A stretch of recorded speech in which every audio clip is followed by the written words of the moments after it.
नमस्कार। बौद्धिक केंद्र एंड इंटेलेक्चुअल सेंटर में आप सभी का स्वागत है। यह एक प्रकृति की किताब है जिसमें एक पेज सूरज का है तो दूसरा पेज चंद्रमा का है, और इस किताब में आपके द्वारा किए गए सारे के सारे सुंदर कार्य को लिखा जाता है।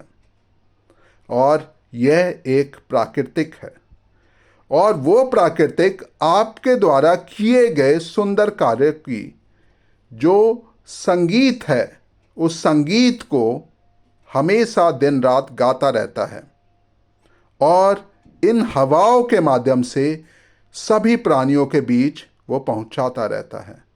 धन्यवाद।